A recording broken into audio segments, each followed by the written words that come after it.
Welcome to Amazing Business Radio with best-selling author and customer service and business expert, Shep Hyken. Shep will talk with some of the smartest thinkers in business to help make you more successful in your professional and personal life. This is Amazing Business Radio with Shep Hyken.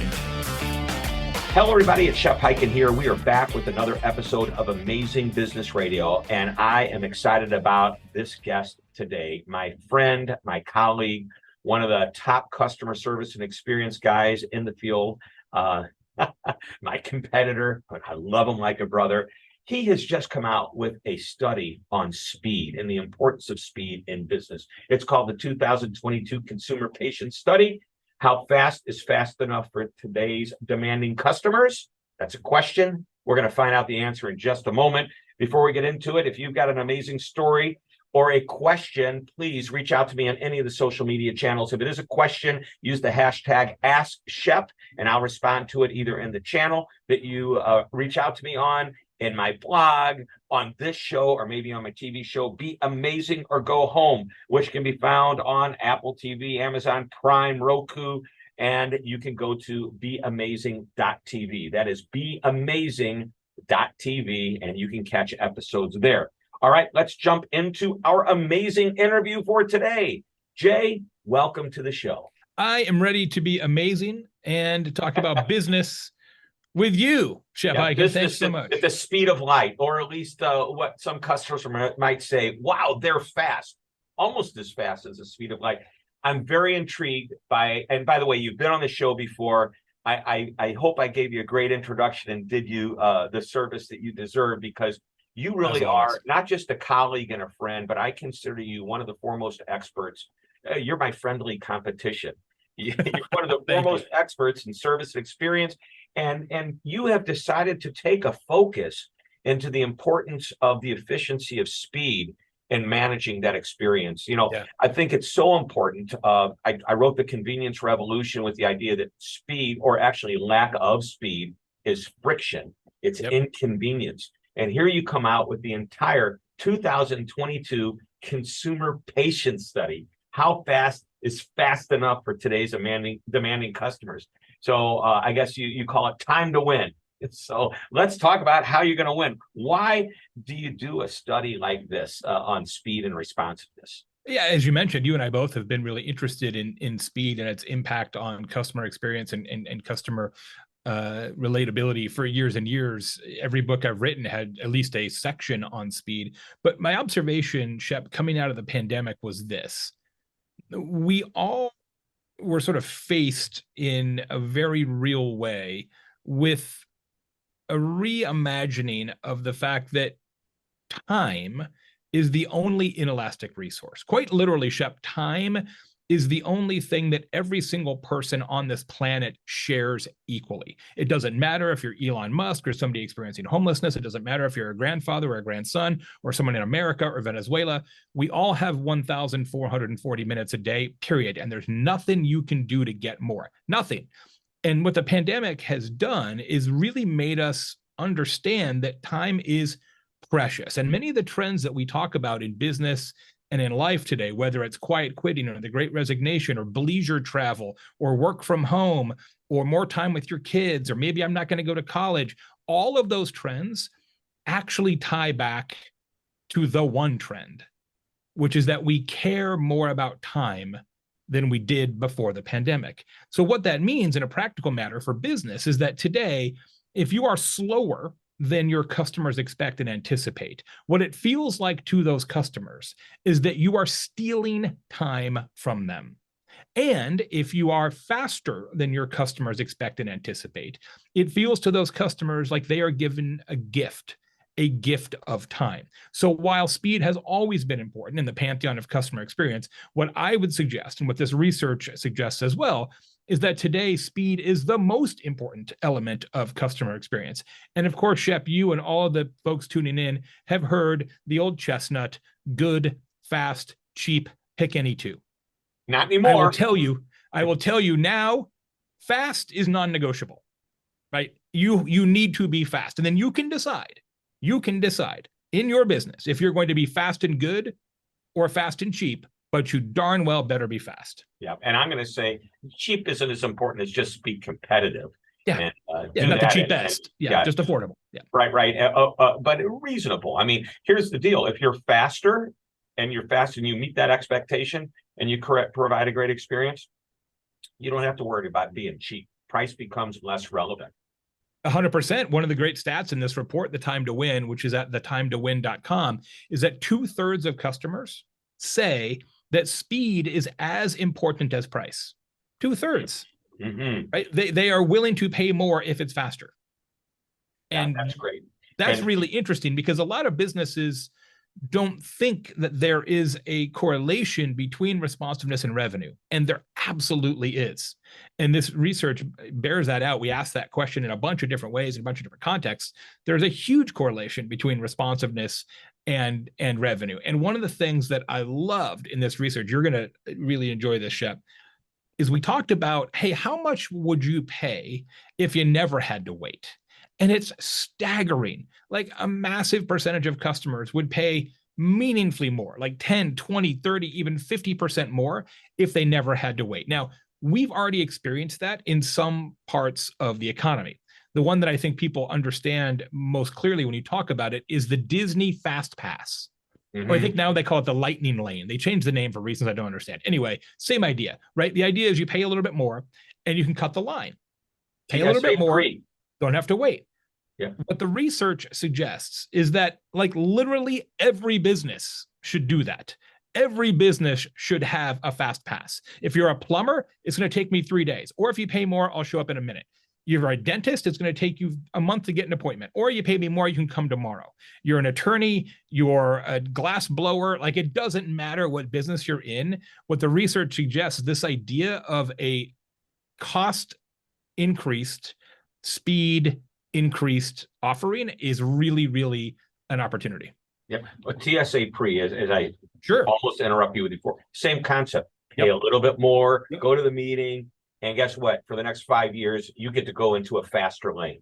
Then you take that to the next level with Clear, which allows you to bypass both the lines, whether you have TSA pre or not, to the appropriate lane and get in front of everyone. I love that. By the way, I used to feel guilty when I walked by everybody, but then I thought, well, they can pay too if they want. Right. Yeah, they have the opportunity to do this. Do you have Clear in St. Louis Airport? That's your home. We do now. I'm very excited about that. And by the way, unfortunately, it's the lines aren't that long at the St. Louis Airport that it warrants Clear, except that one time that you're in a real hurry and the line is long. Then it's a godsend. Oh, I'm so glad. I would buy Clear only for the Orlando and Vegas airports. Oh, yeah. Alone, because those are madhouses. It is very much Denver, same way. Oh, Denver's bad too. During the winter season when people are flying in and out to hit all the ski resorts. Yeah. So, back in the early 1980s, when I started my speaking career, that's a long time ago, wasn't it? Do you know next year's, or actually this year, by the time this episode comes out, 40 years in business. Man, congratulations. That's incredible. In my first speech, I talked about speed, how quick we respond. And here's the analogy that I gave. I'm at the groceries, and this is what's happened. Customers expect you to be faster. Talking about it 40 years ago, because you would go to the grocery store, and it used to be the cashier would pick up the item and manually punch it in after they found whatever they needed to find price-wise. Then technology took over and they could pick up the item and scan it, and they could get everybody checked out so much more efficiently and quicker. And I can't remember exactly what I called it, but I called it, the scan, like a metaphor that scanning quickly is becoming the expectation of almost everything in life. We need to pick up the speed. So it's, obviously been going on forever and ever. It was accelerated throughout the pandemic as the need and the awareness of all. Yeah. Well, it's a great lesson because when you think about all the different components of customer experience, I believe not only is speed the most important, but it's also the only one that never pauses and certainly never goes backwards.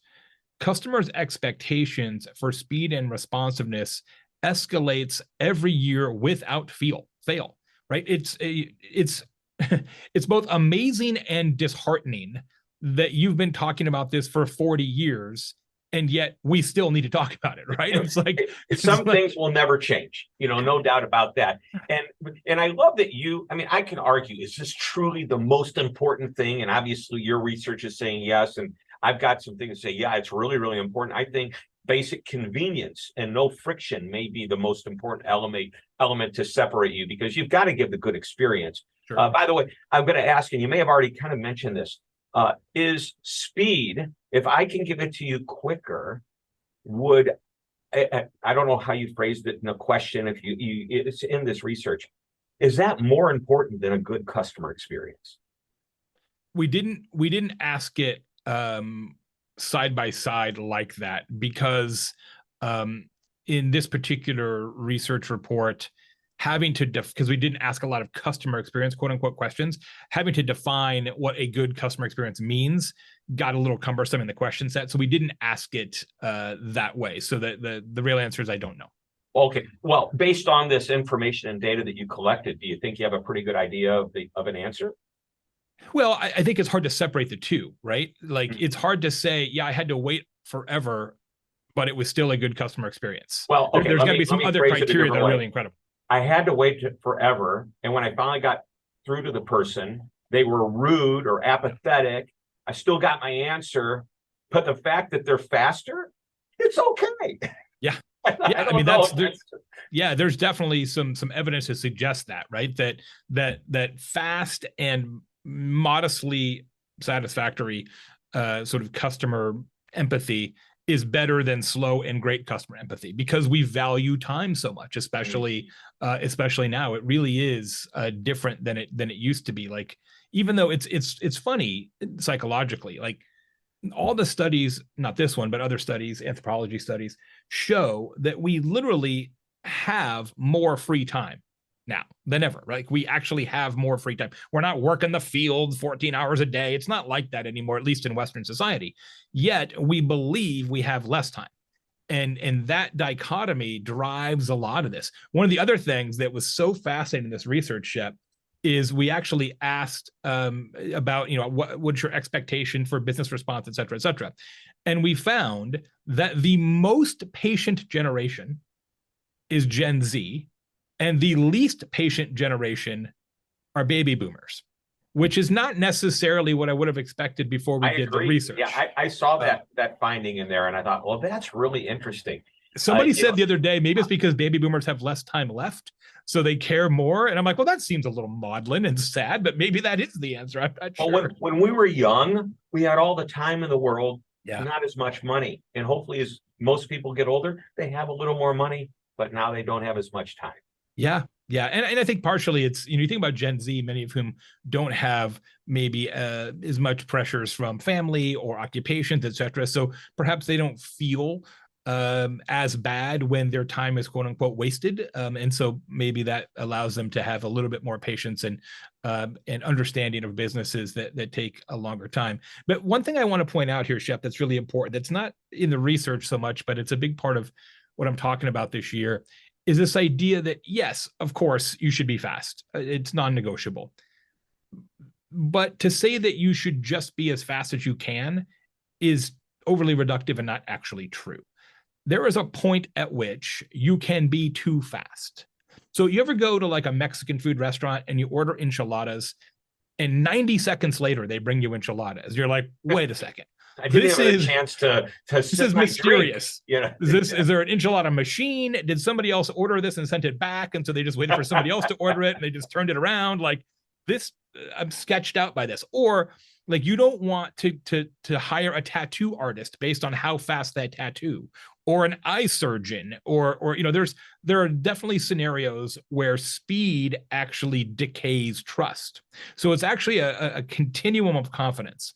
And this continuum of confidence is that at some point, as you get faster, the consumers trust you more. But then when you get too fast, they trust you less. So what every business needs is what I like to call the right now. The right now. And the right now is the optimal amount of elapsed time in every customer interaction throughout the entire journey. And the right now is slightly faster than customers expect. That's the right now. And the rub on that is customer expectations may vary. So Totally. By industry. That's why people ask me all the time, what's the right now? Right now is. Yeah. So that's the conundrum, right? But I think also the opportunity is people ask me, well, great, Jay, what's the right now for my law firm? I don't know. What's the right now for my insurance agency? I also don't know. What's the right now for my car dealer? I don't know. But I do know how to find out, right? Which is to say, first of all, how long does it take you to respond to customers today? And here's what I hear every time, Shep, and I'll bet you as well.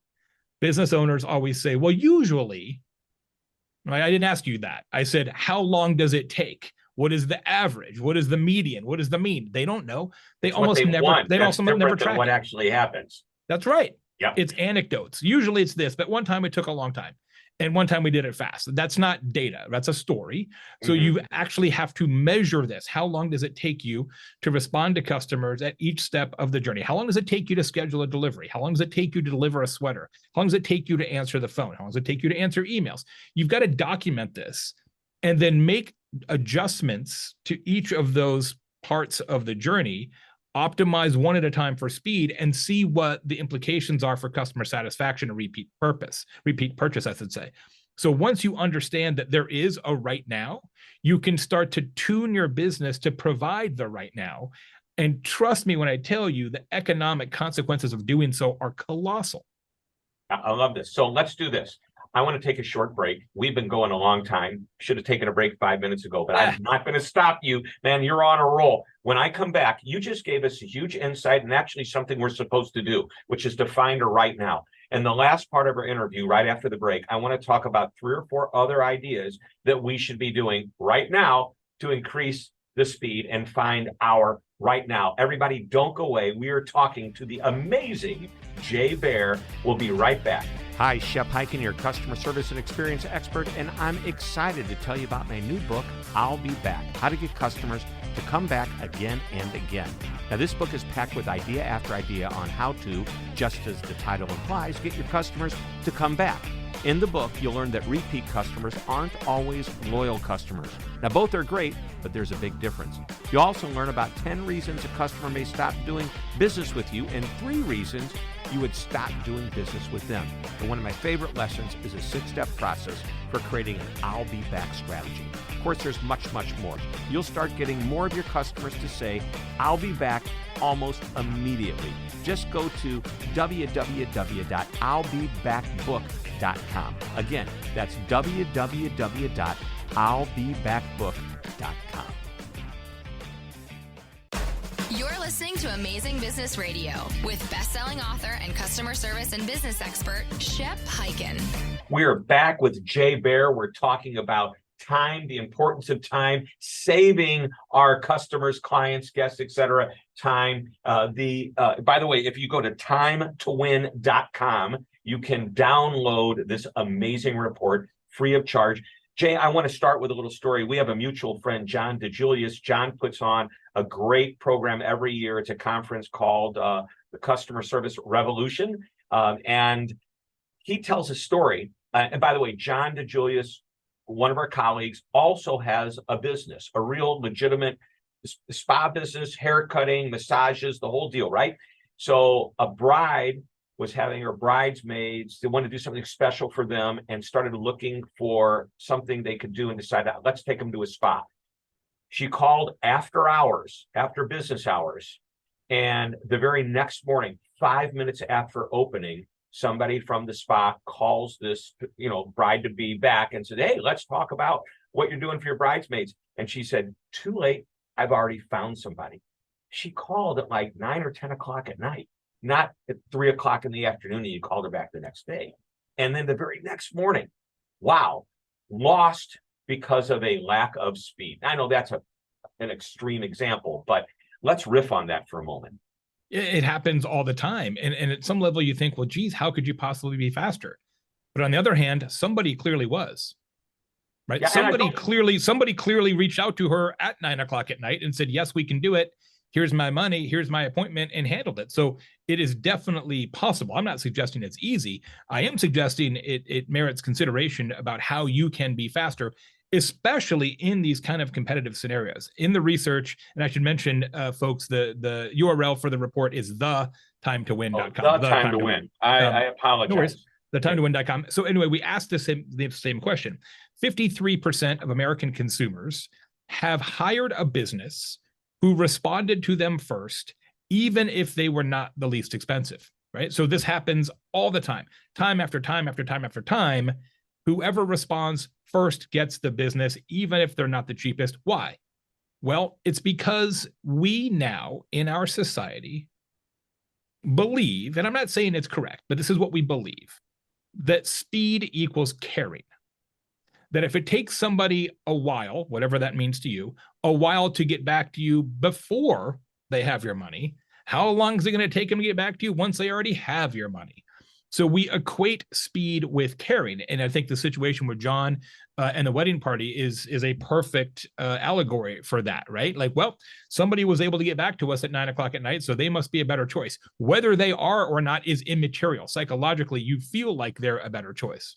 Yeah. And let me just say this. This is not the norm. So, you might lose one or two because of something extreme like this, but I think it sets the tone for what we're trying to, really come to here, in that our customers' expectations for speed are higher than ever before. Well, and they are higher than yours for your own business, right? Mm-hmm. Just recently, I hired a painter, got 3 bids, as one does. One guy got back to me in 4 hours, somebody else the next day, somebody else 2 days later. Which one did I hire? 4 hours. Of course, for the same reason. Speed equals caring. Yep. So, if you think in your business, yeah, we're pretty fast, we get back to people as quickly as we can. As quickly as we can, you might want to modify what that looks like in your business, because you are literally losing business if you're not first. It doesn't matter how good you are, it doesn't matter what you charge. You are losing business if you're not consistently first. So that's certainly one of the takeaways, is that in any kind of competitive scenario, you've got to do whatever possible, new technology, new processes, whatever you need to do in your business to be first, work on that. All right, pop quiz. The fast food chain or quick casual chain that uses speed as a competitive differentiator. Pal Sudden Service. That's Tennessee. Good. I was thinking Jimmy John's. Yeah, also true. Yeah, Jimmy John's on a more national basis. Yeah. Freaky fast. Yes, yeah, they actually, and what I love about Jimmy John's is that they are so confident in their ability to over-index on speed that they use a tagline like freaky fast. Like, you can't be really fast most of the time and use freaky fast as your tagline, because you're basically just setting yourself up to under deliver on customer expectations, right? Lemonade, the AI assisted insurance business, right? They literally say on their website, we'll process your claim in 3 seconds or less. Well, you better be able to do that if you actually say that on your website. So when we talked earlier about this idea of how long does it actually take you in your business, and people say, well, usually we're pretty fast. Like, you can't do it like that. You have to say, we're always this fast, and then say, now we're freaky fast, or whatever claim you want to make, but you better be able to back it up. All right. In the short time we have remaining, I'd love for you to share just maybe a bullet point list, or just maybe, shoot us rapid fire. Give you a few things. 3 or 4 or 5 techniques on what we can do to help create better speed for our customers. As we just talked about, in a competitive situation, do whatever you have to do to respond first. Second, understand that there is an optimal amount of elapsed time in every customer interaction. We call it the right now. The best way to get there is to first and foremost understand exactly how long it takes you today to respond to customers, or for customers to get what they want at every step of the customer journey. Third thing, don't only focus on digital channels. We think that speed equals technology, but it doesn't. Customers still prefer telephone over other contact mechanisms. You've seen that in your research too. And even things like contact us forms, right, on a website, which are not typically thought of as an urgent form of outreach. The majority of customers expect a reply to a contact us form within 24 hours. So you can't let those kind of things languish, things that you don't think are important. All customer channels are important. The other thing is, don't assume that younger customers need it now and older customers are okay with waiting, because as we mentioned earlier, the research suggests it's actually the opposite, that your older consumers are those who are the least patient and your younger consumers are the most patient. And the lesson there is know who your customers are. Yeah. And you use the word consumer, and I'll share this, and I believe you can back me up. Tell me if I'm wrong too. Every person, B2B, B2C, it doesn't matter. If you're dealing in a B2B environment, recognize that whoever your customer is, they are a consumer also of all the different types of businesses that are consumer focused, and their expectation of you as a business is to respond at the level that some of their favorite companies that are more B2C focused respond. Oh, I mean, look, every single thing we've talked about in this session applies as much, if not more, to business. And if you think it's expensive to lose customers on speed in a consumer environment, imagine what it's costing your business if you're selling $10,000 software packages or $100,000, factory equipment or whatever it is that you're selling B2B. The cost of not being first is massive in B2B. And unfortunately, in a lot of those business to business environments, we sort of treat responsiveness as optional, and it no longer is. Yeah, that's what you're mentioning. It's no longer, it may be the single foremost important thing that you just set up there and say, look, we've got a list of other things we can offer, but the thing that's non-negotiable is how fast we return phone calls, get you what you need, proposals, et cetera, et cetera. So, Yep. I remember years and years ago, I'm on an airplane and I'm looking through the flight magazine and I see this cool luggage, Kluge, Kluge. I don't know if you remember it. They were the first ones to come up with the over-the-shoulder bag, which now people have the rollerboards that go up above. But it says fast delivery, 4 to 6 weeks. And you know what happened? If it showed up in 3 or 4 weeks, you thought, wow, these guys are incredible. And then, it's like, we'll get it to you within 7 days. Now we're going to use FedEx 2-day service. Now it's overnight service. Then with Amazon, same day service. And in some cases, it's 2-hour service. And if you think about it, around the holiday time, Amazon can get you what you need without you having to get your car, go to the mall, find a place to park, go inside, brave the crowds, come back out and realize I could have just gone to Amazon. It would have been here before I even got home. This is what happens. The need for speed, it's all changing. All right, final question. I always ask it of every guest, and you've been on the show, so you know what's coming. I want one last final nugget that you absolutely want everyone in the world to know. I think the one nugget that everybody needs to understand, and we started off the broadcast with this, is that, as you said, speed's been important for 40 years. But they've said you can't step in the same river twice. And I think the society that we live in is inexorably and inevitably and permanently changed by the pandemic. It forced us to come face to face with our own mortality and the mortality of those that we love. And one of the byproducts of that is that we quite literally care more about time and how we spend it than we did 2 years ago. And wasting your customers' time is a mistake that you have to stop making. Right. Well, I'm going to just share that you shouldn't waste your time. Go to thetimetowin.com, download this research now, have a team meeting, discuss it with the team, and figure out ways that you can be more effectively responsive and quicker for your customers. How's that for a plug? Nicely done. Thank you, Shep. Appreciate it. All right, Jay, thanks for being on the show. This is truly one of my favorite things to talk about. And Jay, you're one of my favorite people in the world. Thank you. Everybody, that wraps it up. Another episode of Amazing Business Radio. We will be back next week with another amazing interview. And until that time, this is Shep Hyken reminding you to always be amazing.